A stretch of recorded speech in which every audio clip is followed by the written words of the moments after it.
Viral di media sosial rekaman video yang memperlihatkan detik-detik mencekam pesawat penumpang maskapai Brazil Flypass jatuh di pemukiman di Sao Paulo, Brazil pada Jumat 9 Agustus 2024.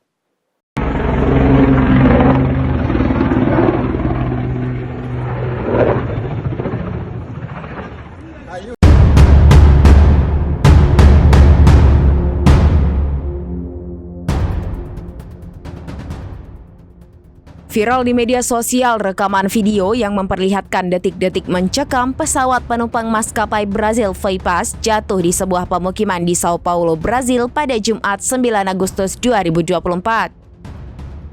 Saat itu pesawat sedang dalam perjalanan ke Bandara Internasional Guarulhos di Sao Paulo mengangkut 57 penumpang dan 4 awak. Naasnya tak ada yang selamat dalam kecelakaan itu, menewaskan 61 orang di dalamnya. Dalam video yang beredar, tampak pesawat berputar-putar di udara sebelum akhirnya terjun bebas dan jatuh, hingga kemudian terdengar dentuman keras dan asap hitam membumbung tinggi. Keadaan pesawat hancur seketika dan terbakar hanya meninggalkan puing-puing.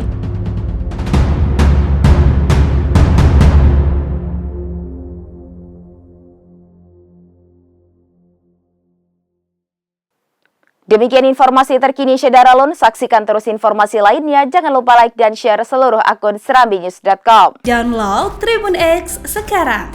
Menghadirkan lokal menjadi Indonesia.